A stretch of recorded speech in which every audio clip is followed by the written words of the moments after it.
Je vais lire deux passages dans la Bible, si Dieu le permet. Ou plusieurs même d'ailleurs.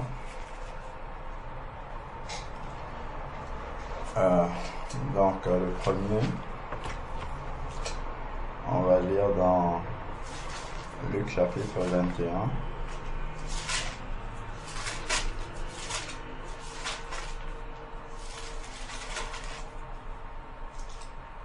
Luc chapitre 21.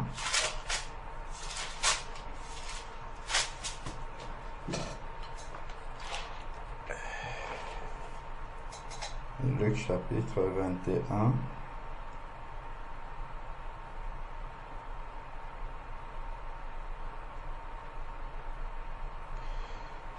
On peut commencer à partir du verset 29, juste pour situer le contexte.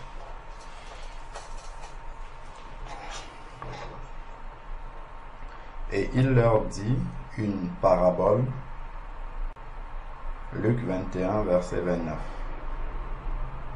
jusqu'au suivant, là. Jusqu'au verset 36. Voyez le figuier et tous les arbres. Dès qu'ils bourgeonnent, vous savez de vous-même en regardant que déjà l'été est proche. De même, vous aussi, quand vous verrez ces choses-là arriver, donc il a parlé des signes de la fin des temps, excusez-moi un instant.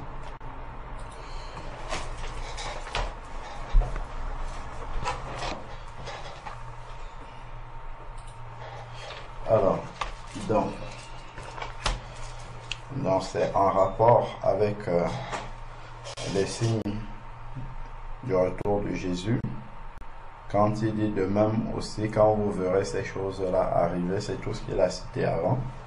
Il dit, sachez que le royaume de Dieu est proche. En vérité, je vous le dis, cette génération ne passera que tout cela arrive. Ensuite, il dit, le ciel et la terre passeront, mais mes paroles ne passeront point. Donc, on a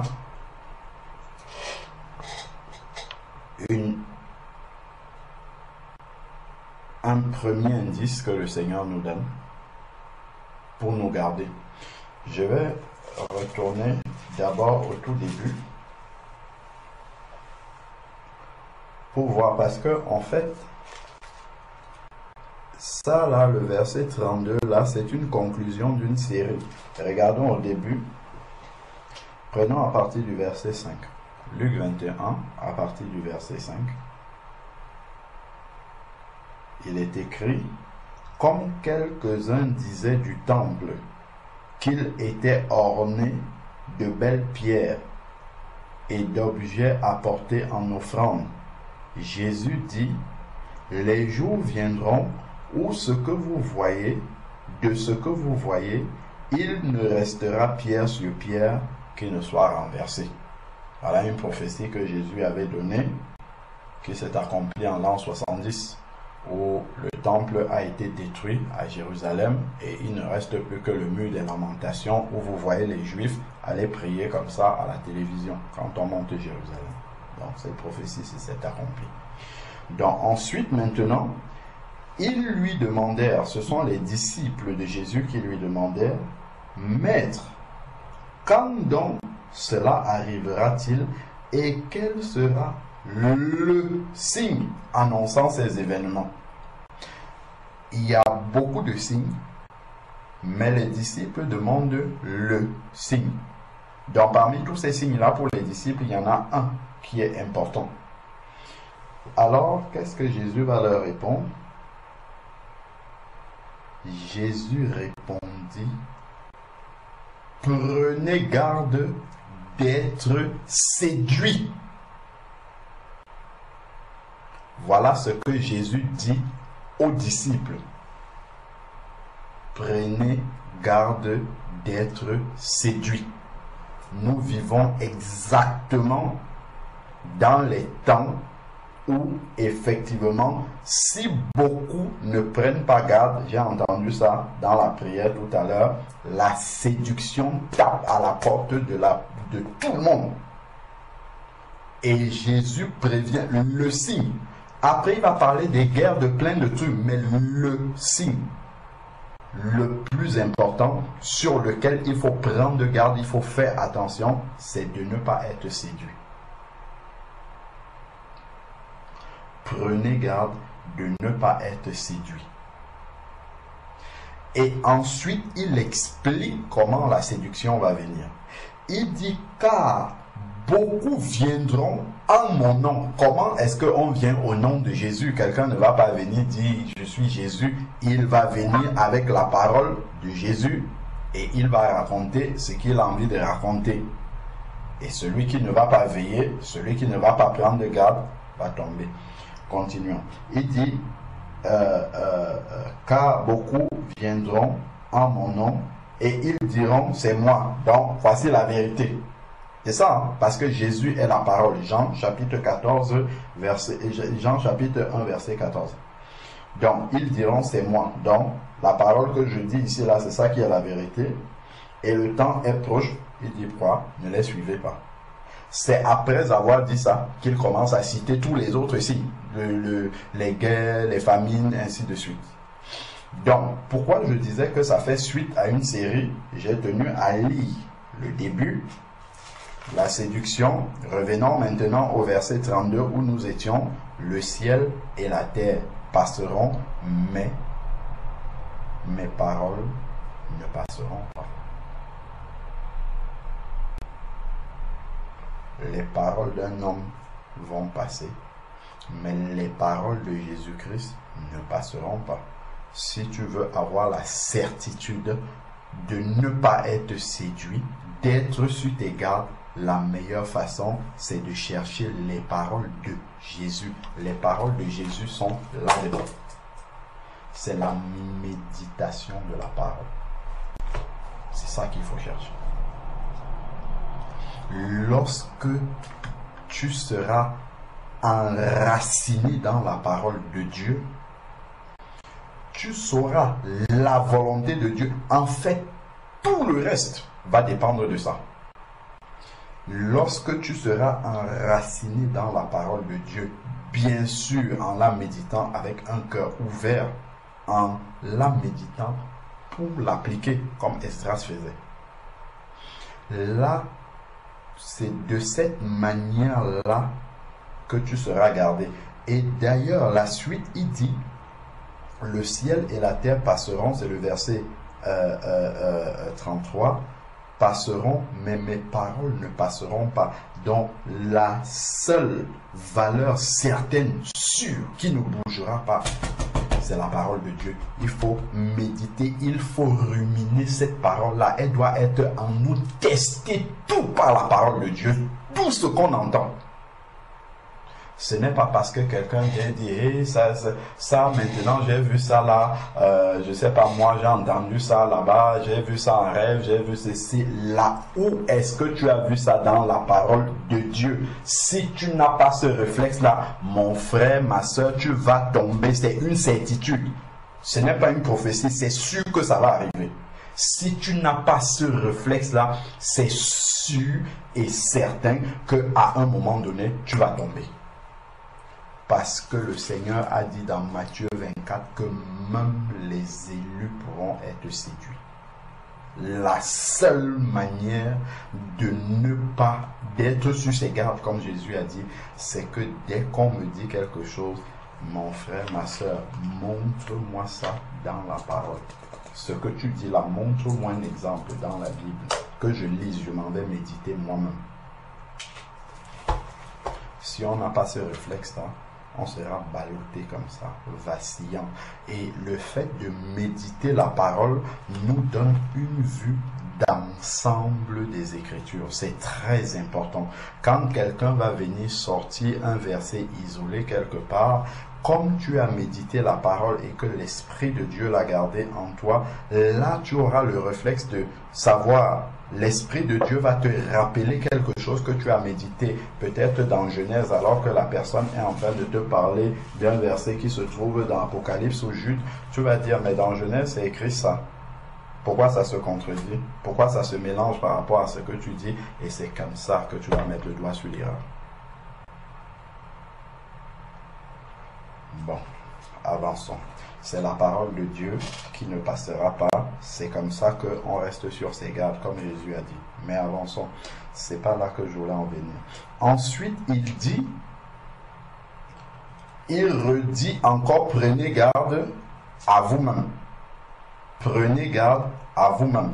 On voit en fait que toute l'exhortation de Jésus-Christ par rapport au temps de la fin, par rapport à son retour, c'est de prendre garde en fait. Prendre garde à soi-même. C'est se garder soi-même. C'est veiller sur soi-même. Prenez garde, c'est la deuxième fois qu'il dit ça. Il a cité tout ce qu'il a.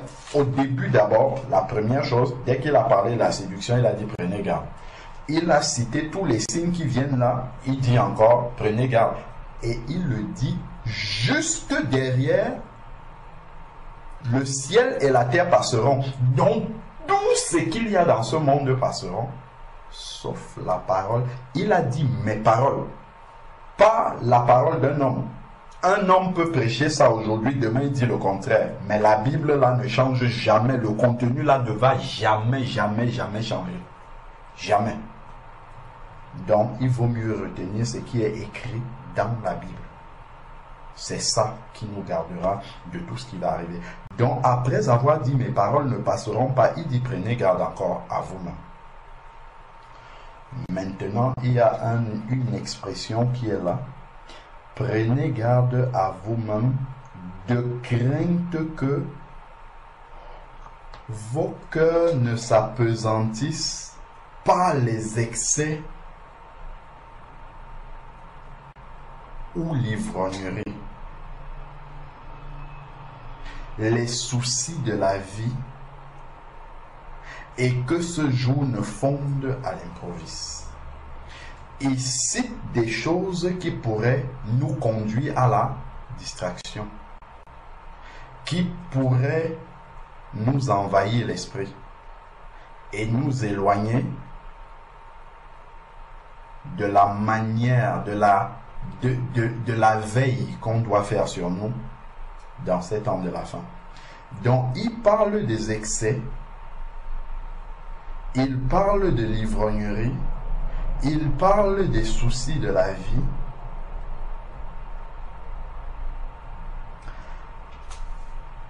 Donc, on aurait pu dire, je ne sais pas moi, que nous ne fassions pas des excès, que nous ne fassions pas de l'ivrognerie, que nous ne nous laissions pas emporter par les soucis de la vie, mais c'est formulé d'une certaine façon. Et il faut faire attention aux mots qui sont là. Il dit en fait que de crainte que vos cœurs ne s'apesantissent. Donc le problème est de veiller sur le cœur. Parce que c'est du cœur. En fait, s'il y a un problème là-dedans, le reste va suivre. Il va s'appesantir. Si le cœur est rempli des choses qui nous éloignent de Dieu, alors en fait il sera appesanti, c'est-à-dire qu'il sera concentré sur les choses de la vie qui sont citées là.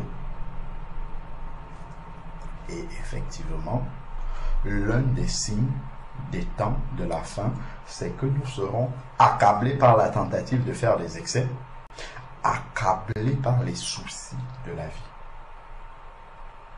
Mais il ne faudrait pas que le cœur, en fait, se laisse endormir par cela, se laisse envahir par cela, se laisse apprivoiser en sorte qu'il dit que ce jour-là ne vienne à l'improviste.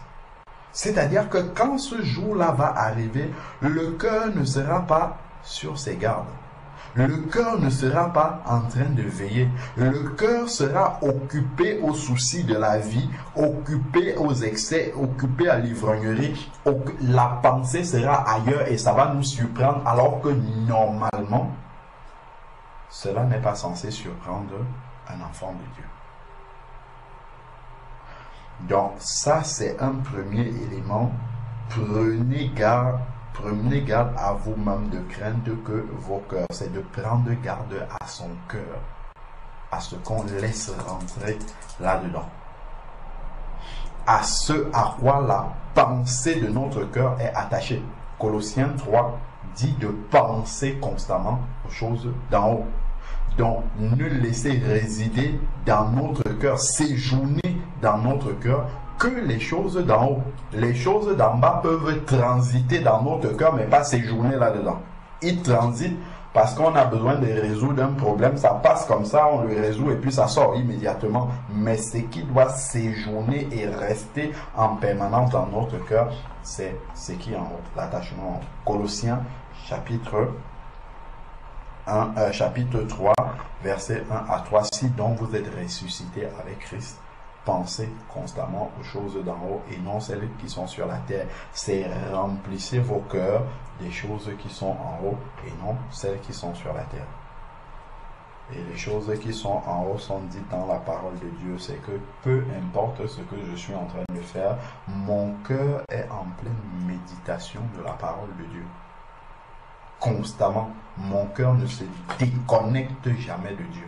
Ce n'est pas parce que j'ai fini la méditation avec ma Bible ouverte que je vais faire autre chose, que mon cœur part avec moi dans cette chose, loin de là.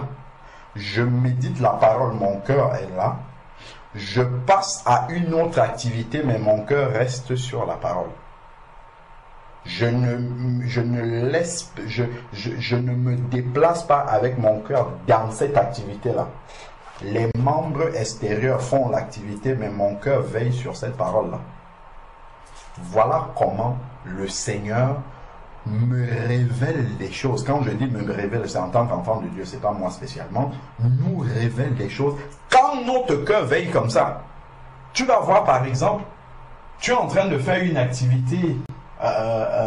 Je me rappelle la pensée sur le comment on appelle ça, la dénomination, sur le fait que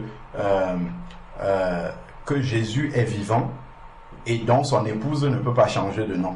Comment j'ai reçu ça? J'étais au restaurant d'entreprise j'étais dans le rang comme ça en train d'aller, les gens allaient devant moi. J'allais pourtant en train de me servir et après je m'arrête comme ça et puis ça commence à arriver. Pourquoi? Parce que le cœur ne s'est jamais détaché en fait de la parole de Dieu. Bien que je sois en train de faire ce que je suis, mais le cœur est toujours en connexion, en méditation. Ce qui fait qu'à n'importe quel moment, parfois il m'arrive d'être en train de travailler sur quelque chose comme ça. Après, l'Esprit de Dieu, arrête-toi maintenant. Je m'arrête net.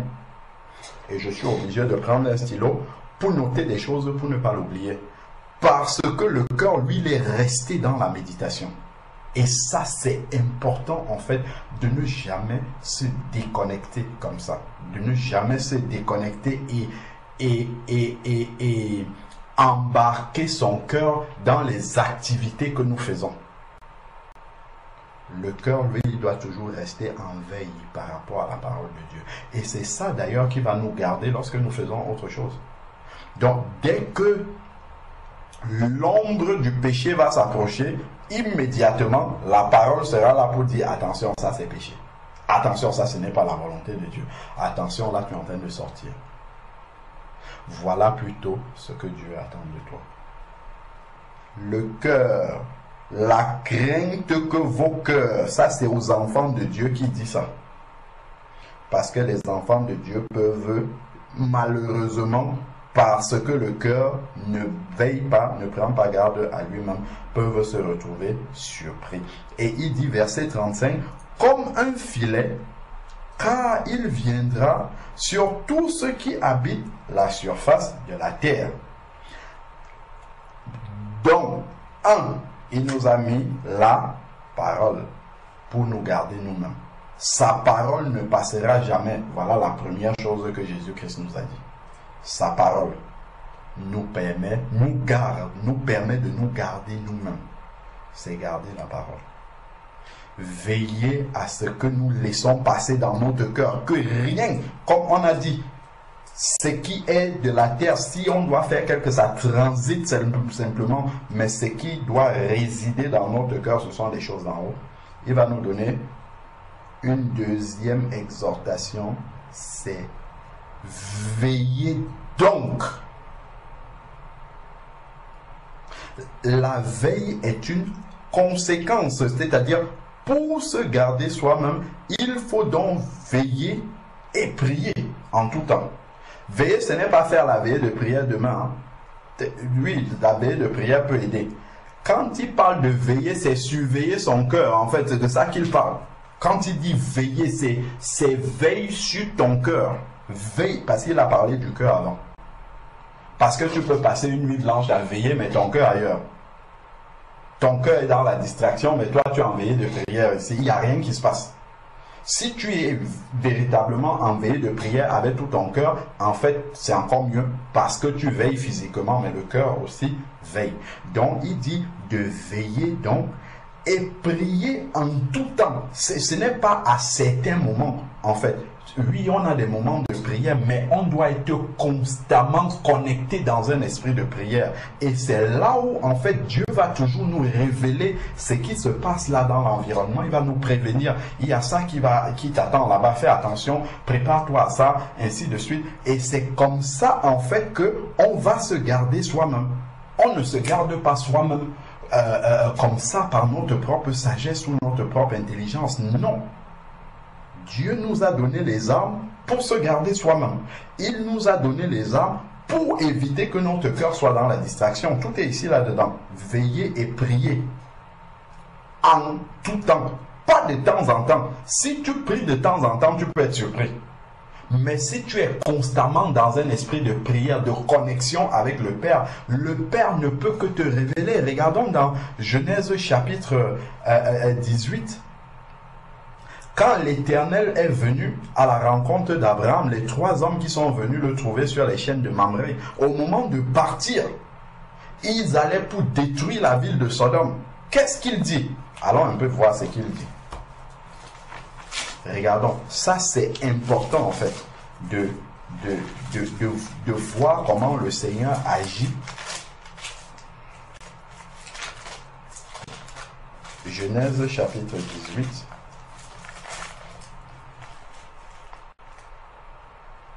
Alors, donc, je lis le verset 1, juste pour le contexte.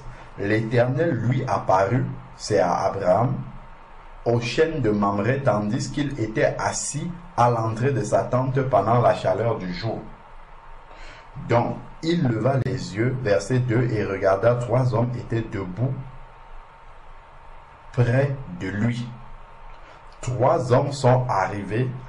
Quand il les vit, il courut, c'est Abraham, hein, à leur rencontre depuis l'entrée de sa tente et se prosterna en terre. Ça, c'est quelqu'un qui est connecté constamment. Il n'a pas eu besoin de leur demander qui êtes-vous. La connexion avec le Père lui a déjà révélé qui est là devant lui. Il se prosterne directement parce qu'il sait que c'est l'Éternel qui est là devant lui. Continuons. Ça, c'est-à-dire que c'est un premier indice qui nous montre comment quelqu'un est connecté. Comment quelqu'un qui est constamment, en fait, dans la connexion. Il n'est pas dans la distraction. Il aurait pu dire, mais ça, ce sont les ennemis qui viennent encore m'attaquer. Non, il n'est pas dans la distraction, il n'est pas dans la chair. Il est connecté tout de suite. La pensée de l'Éternel est là et il fait les choses bien comme il faut. Bon. Ensuite, maintenant, Verset, on peut lire le texte, mais on va voir ce qui nous intéresse. Verset 16. Ces hommes se levèrent pour partir et regardèrent du côté de Sodome. Nous sommes au verset 16. Ces hommes se levèrent pour partir et regardèrent du côté de Sodome. Abraham les accompagna pour prendre congé d'eux. Ils restent toujours connectés. Or, l'Éternel avait dit: cacherai-je à Abraham ce que je vais faire? L'homme, la femme qui est connectée à l'Éternel, avant que quelque chose de difficile, avant qu'une épreuve, le Seigneur va te préparer, le Seigneur va te prévenir. Parce que tu es connecté. Parfois, le Seigneur peut te prévenir de quelque chose. Si tu es distrait, tu ne sais même pas. Et l'épreuve vient, et la chose arrive dans ta vie et fond à l'improviste. Là, on ne parle même pas encore du retour du Seigneur. Certaines épreuves font à l'improviste, arrivent. Nous sommes tellement désemparés et surpris parce qu'on était distrait alors que Dieu nous l'avait annoncé. Alors que Dieu nous avait prévenu, alors que Dieu nous avait parlé par des circonstances pour nous annoncer: attention, tu vas vivre telle chose de difficile. Nous ne nous attendons pas toujours dans les rêves. Nous ne nous attendons pas tout. Le Seigneur peut parler de n'importe quelle façon. Il faudrait que nous soyons attentifs. Et toujours que nous sondons les Écritures. Donc nous voyons comment l'Éternel, celui qui est connecté à lui, quand il va agir, quand quelque chose va arriver, il dit: cacherai-je à Abraham ce que je vais faire? Abraham, verset 18, deviendra certainement une grande nation, une grande et puissante, une nation grande et puissante, et en lui seront bénies toutes les nations de la terre, car je l'ai choisi, et ainsi de suite. Donc, retournons dans Luc 21, c'était simplement pour nous montrer comment celui qui est connecté au Seigneur, le Seigneur même va venir avertir à cette personne. Et comme il n'est pas, cette personne-là, elle n'est pas dans la distraction, elle comprendra ce que le Seigneur lui annonce et les événements ne vont pas fondre à l'improviste sur elle. Donc, Luc 21. Donc, le Seigneur, nous étions au verset 36 simplement. On parlait de veiller et prier. Et dans veiller, c'était veiller sur le cœur, prier permet de maintenir la connexion, pas à certains moments, en tout temps. Dans un but. Afin que vous ayez la force d'échapper. La séduction même seulement demande une force spirituelle extraordinaire pour échapper. Les désirs de la vie, de la chair, les problèmes de la vie, tout ça là demande d'être constamment dans la prière. Tout ce qui vient nous accabler comme souci de la vie, comme problème, si tu n'es pas constamment dans la prière, que ton cœur n'est pas attaché vraiment au Seigneur, en fait, tu vas te déconnecter, te distraire comme ça, de manière très subtile. Tu vas être emporté par le besoin de résoudre les problèmes de la chair, et c'est comme ça que tu vas te déconnecter en fait de l'essentiel, de manière très subtile. Et le malin prend son temps, le malin n'est pas pressé du tout. S'il lui faut des années pour déconnecter un enfant de Dieu, il sera patient jusqu'à ce qu'il va arriver à ses fins. Le malin a plus compris que les enfants de Dieu la persévérance. Il est persévérant. D'ailleurs, quand on voit dans Luc chapitre 4, quand il vient tenter Jésus, la Bible dit, quand Jésus lui a dit « Retire-toi maintenant », il se retire jusqu'à une autre occasion favorable. Donc s'il vient nous trouver à un moment où on est distrait, il envoie une semence. il revient encore, la porte est ouverte, il envoie encore la deuxième, et ainsi de suite, jusqu'à ce qu'il arrive à nous distraire complètement. Faisons attention à ça. Donc, il faut une force spirituelle pour échapper à tout ce qui doit arriver. Donc, il y a beaucoup de choses qui vont arriver. La séduction, les soucis de la vie, le désir de faire des excès, les gens qui vont nous ramener les problèmes dans nos vies, ainsi de suite. Il y aura tellement de choses qui vont venir dans le but de nous distraire, dans le but de trouver une place dans nos cœurs que nous devons garder le plus. Donc nous devons être vigilants parce que le Seigneur nous a tout annoncé d'avance. Il n'y a pas de surprise par rapport à ça. C'est écrit là. Il parle d'avoir la force d'échapper. Ça, ce n'est pas pour les chrétiens, comment dire, les chrétiens matures qui ont 30 ans de conversion. C'est pour tout le monde. C'est pour ça un bébé spirituel, dès le début, doit tout faire pour vite grandir spirituellement, pour avoir cette force-là pour échapper. Parce que quand le malin va venir, il ne demande pas, toi tu es bébé spirituel, l'autre est grand, il vient pour essayer d'égorger et de tuer le maximum. Comme c'est écrit dans Jean 10.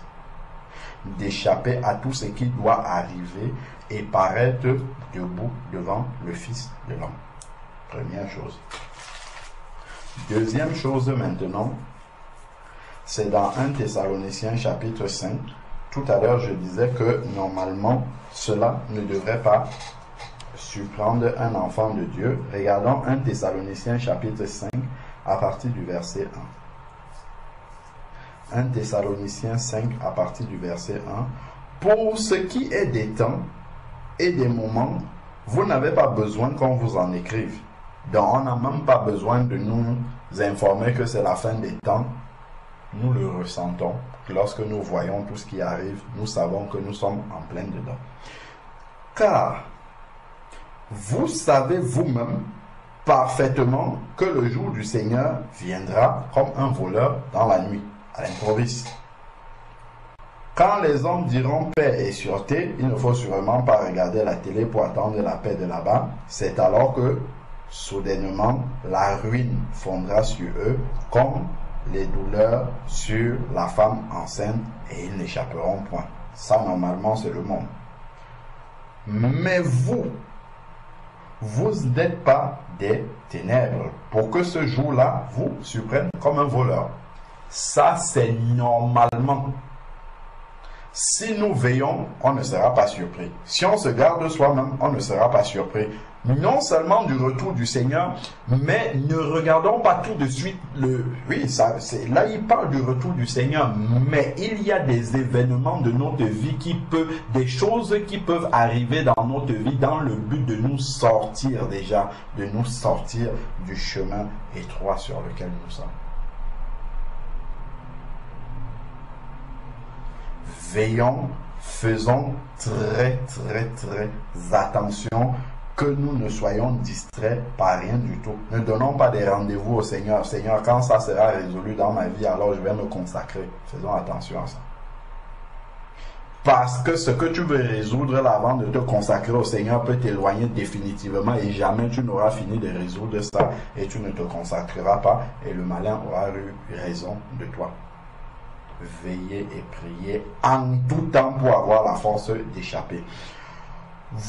Nous sommes au verset 5, 1 Thessaloniciens 5, 5. Vous êtes tous fils de lumière et fils du jour. Nous ne sommes pas de la nuit ni des ténèbres. Ne dormons donc pas comme les autres.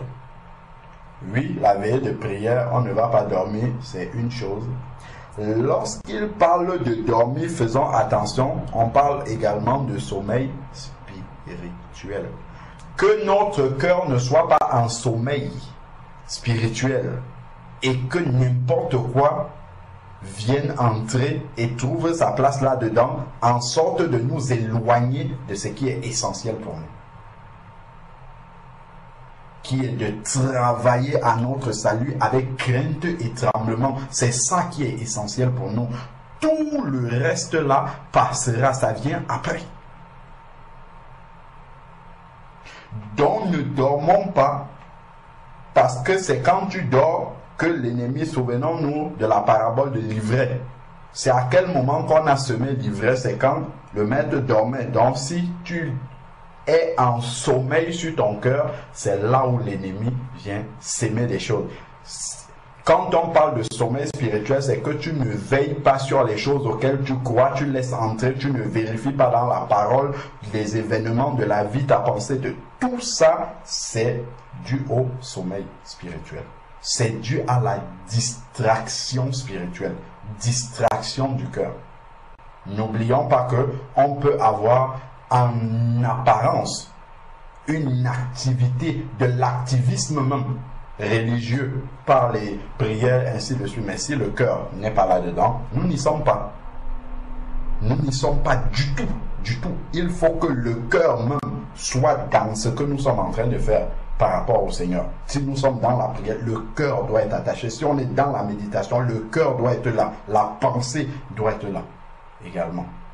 Donc, il dit, ne dormons pas comme les autres, mais veillons et soyons sobres. C'est veiller toujours sur le cœur. C'est veiller toujours là-dessus.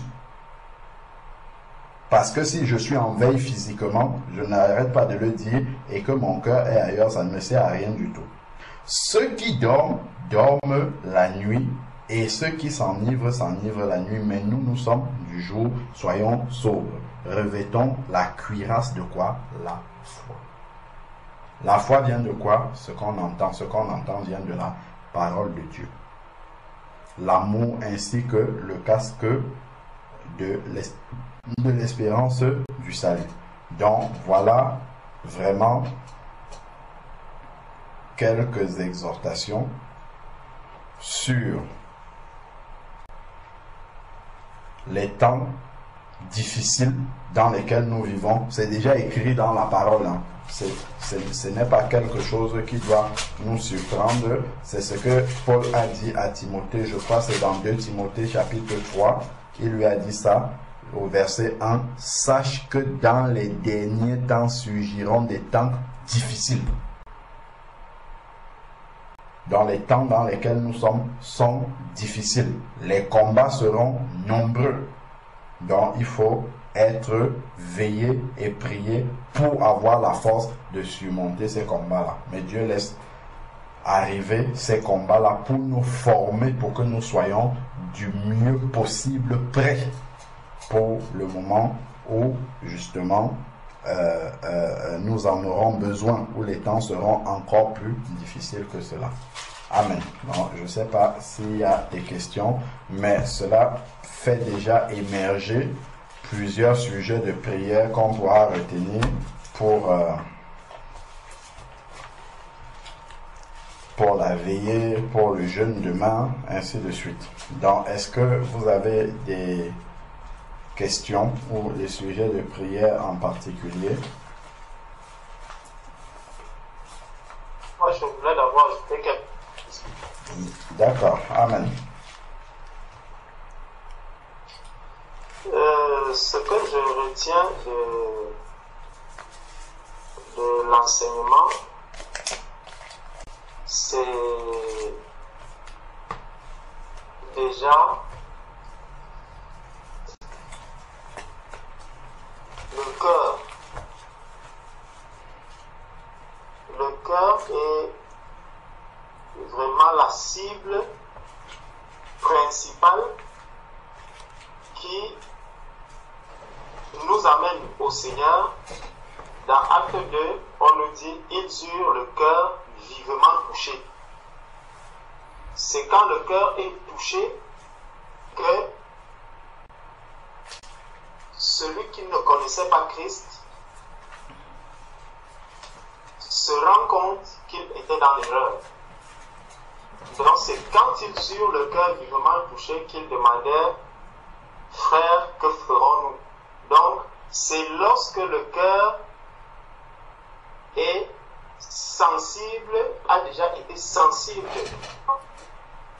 vérité à la lumière, que la repentance commence et que l'on se rend compte que l'on est dans l'erreur. Donc le cœur est l'organe vraiment sensible et l'organe par lequel le Seigneur travaille, c'est l'organe que le Seigneur vient transformer. Il dit dans Ézéchiel 36 qu'il va nous donner un cœur nouveau, donc il change le cœur. C'est le même organe aussi que le malin va chercher à utiliser pour éloigner les enfants de Dieu du Seigneur. Tous s'appuient sur le même instrument. C'est très important et donc c'est d'abord ça que je retiens de l'enseignement. La deuxième chose, c'est que quand on regarde, quand le Seigneur nous recommande de penser constamment aux choses d'en haut, il y a cette image du Seigneur avec le peuple d'Israël. Si nous regardons un peu dans Exode 19, au verset 10,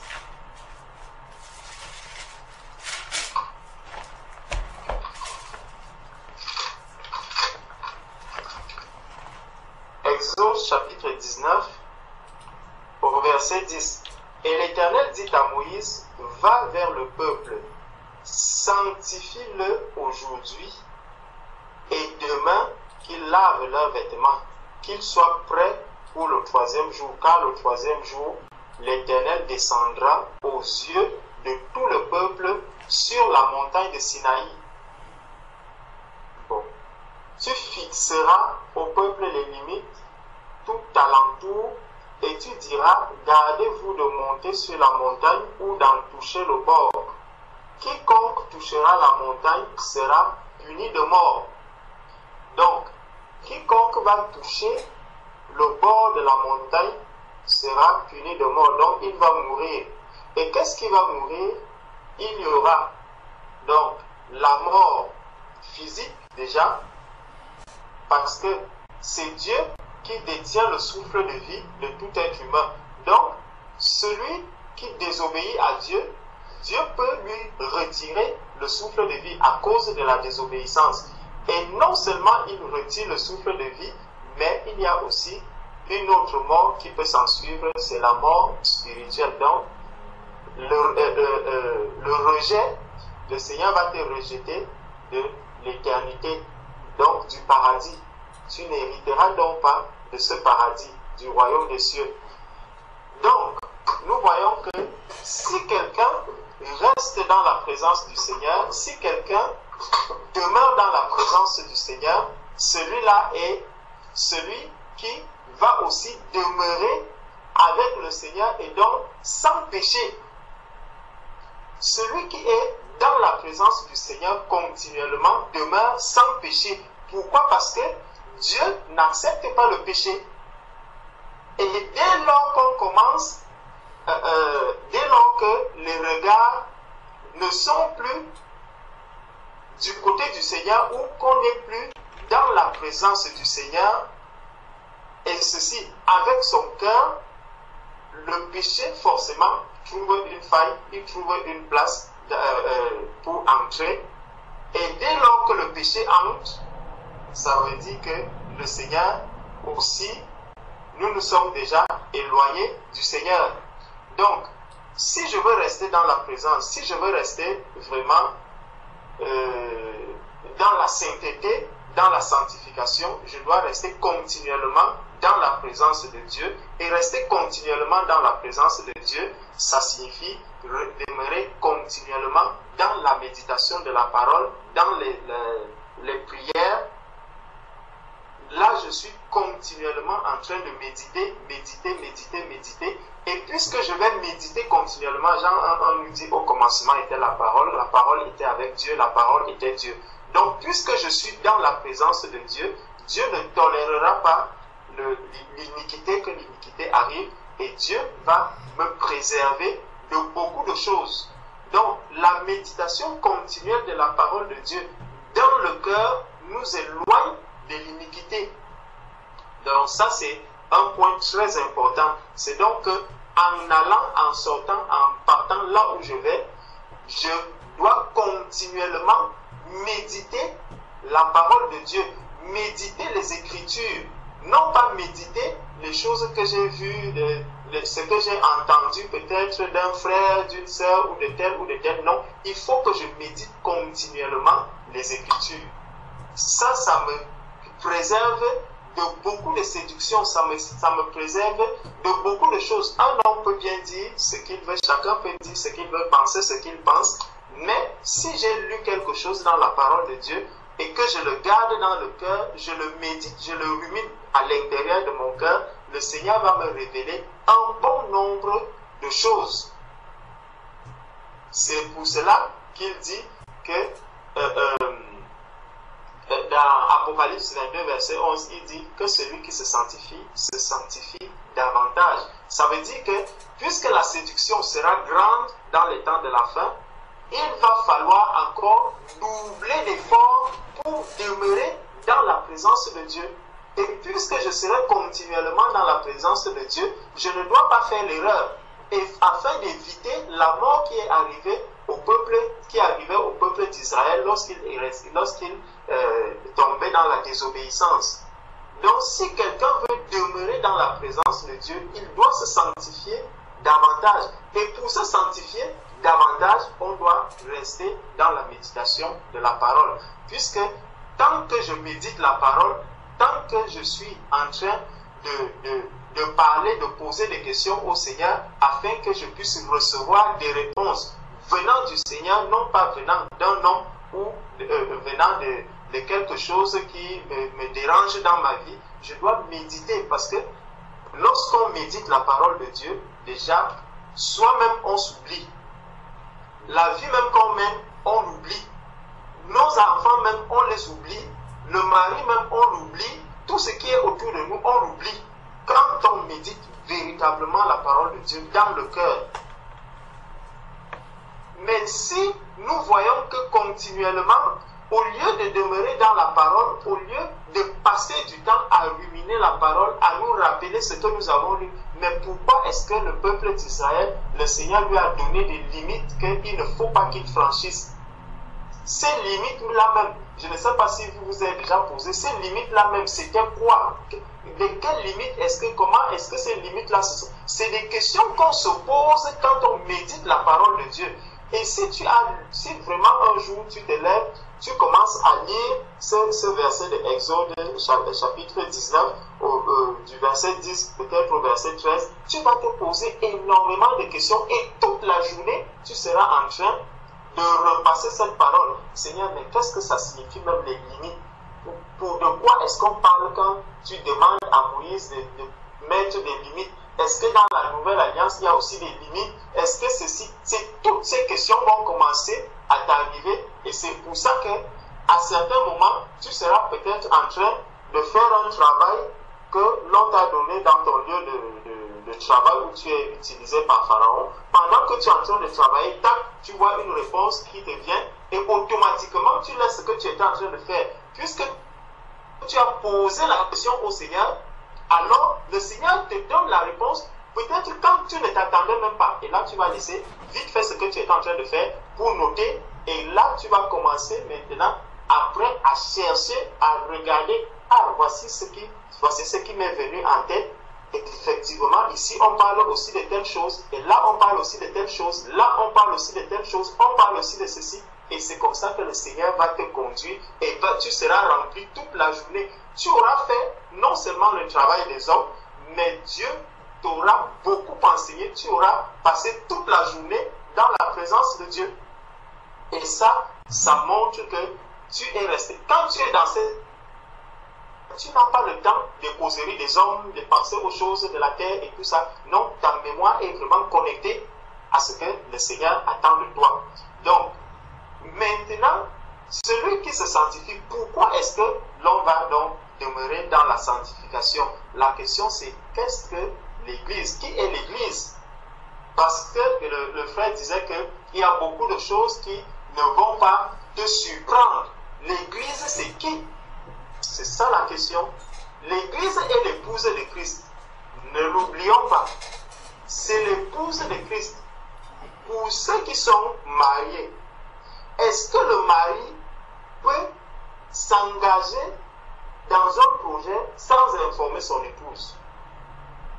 Dans une maison, frère Alain, tu es là, tu as quelque chose que tu envisages faire. Dans quelle mesure est-ce que tu peux t'engager à le faire sans que la sœur ne soit au courant? Si tu sais que cela engage la sœur, forcément, tu vas lui en parler. Tu tiendras la sœur au courant. C'est pour ça que le Seigneur nous dit, de quoi c'est dans Amos 3, c'est Amos 3, verset 7, où il dit que Dieu ne fait rien sans le révéler à ses serviteurs, les prophètes. Dieu ne fait rien sans le révéler à son épouse. Parce que Christ est l'époux de l'épouse, alors c'est pour ça aussi qu'il nous dit que même quand il y a une épreuve qui arrive dans notre vie, il y a toujours un moyen de sortir de cette épreuve. Parce que l'époux ne peut pas engager son épouse dans une voie sans issue. S'il engage l'épouse dans une voie, il est avec l'épouse dans cette voie. L'époux ne peut pas engager son épouse sur un chemin où il n'y a pas d'issue.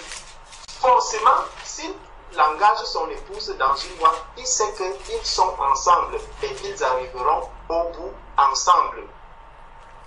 Donc, l'épouse n'a aucune crainte à se faire. L'épouse n'a pas à s'inquiéter de quoi que ce soit. Et le Seigneur va le dire dans Ésaïe 41 au verset 10 que ne crains rien car je suis avec toi. Ne crains rien car je suis avec toi. Si j'ai le devoir du Seigneur à accomplir, je ne dois pas me remplir de crainte de quoi que ce soit. Aucune crainte ne devrait m'envahir. Pourquoi? Parce que l'époux est avec moi. L'époux me conduit dans la voie que j'ai empruntée. Donc, il faudrait que l'on ait cette assurance que malgré la séduction, toute séduction qui va arriver, si je réalise déjà, si j'ai cette assurance que je suis l'épouse de Christ et que mon époux ne peut pas m'engager dans une voie sans issue, il faudrait donc, et c'est là qu'intervient la notion de la soumission. L'épouse doit être soumise à son époux. Parce que si l'épouse est soumise, donc si l'épouse reste toujours dans la parole, dans ce que l'époux lui a dit, c'est pour ça que le Seigneur, quand il parlait de la notion du mariage, toujours, il se réfère toujours à la relation entre Christ et l'Église. Lorsque l'épouse est soumise à l'époux, alors les deux s'engagent dans la même voie et tout ce qui va arriver, que ce soit en bien ou en mal, engage tous les deux. Mais maintenant, dès que l'épouse n'est plus soumise à l'époux, si elle s'engage dans une voie et que ce n'est pas la voie que l'époux lui a demandé de s'y engager, les problèmes qui vont arriver là-devant, peut-être quand tu vas appeler l'époux, trop tard, il ne sera pas là. Donc, ça pose le problème de la désobéissance à l'époux. Donc, si nous restons vraiment attachés à la parole de Dieu, si nous restons connectés au Seigneur, si nous demeurons dans la présence de Dieu, dans la sanctification, alors nous savons que le chemin que nous empruntons, nous l'empruntons avec notre époux qui est Christ, et peu importe ce qui va arriver comme difficulté, comme le Seigneur dit, tu ne craindras ni la terreur, ni ceci qui se passe, peu importe ce qui va se passer, puisque tu es avec ton époux, tu t'accroches sur l'époux et tu t'abandonnes entre les mains de l'époux. Et c'est comme ça que tu vas arriver jusqu'à la fin. Mais si nous avons toutes ces craintes, c'est deux choses. Soit je n'ai pas l'assurance que je suis l'épouse de Christ, soit je ne fais même pas confiance à mon époux. Et donc, si je n'ai pas l'assurance que je suis l'épouse de Christ, donc je le suis, et chacun peut venir et me dire non, tu n'es même pas son épouse, hein, tu es mon épouse. Donc cette assurance, ne l'ayant pas, ça va créer la panique chez moi. Ou je dis, mon mari, si il est tellement faible, je sais que quand il voit un homme qui le dépasse en taille, il commence à avoir du complexe, il commence à complexer. Et donc, voilà un homme qui a 2 mètres de taille. Moi, je ne peux pas aller l'affronter. La panique commence. Donc, il y a toutes ces choses-là qui peuvent nous amener à tomber dans la séduction. Mais si nous avons cette certitude que nous sommes vraiment l'épouse de Christ et que nous faisons confiance à notre époux, nous n'aurons plus de crainte. Il n'y aura pas de crainte. Peu importe ce qui arrive. On dit, Dieu est puissant, l'époux est le tout-puissant, l'époux est ceci, l'époux est cela. On lui donne tous les qualificatifs possibles. Mais maintenant, montrons donc que notre époux est puissant, que notre époux est le tout-puissant. On n'arrive plus à le faire. Il y a de la panique à bord. Et moralité, on tombe dans la séduction. Donc, il y a toutes ces choses qui doivent attirer notre attention et nous ouvrir les yeux dans l'état dans lequel nous nous trouvons. Donc, c'est ce que je voulais ajouter et par rapport à ce que le frère a dit. Soyez bénis. Amen.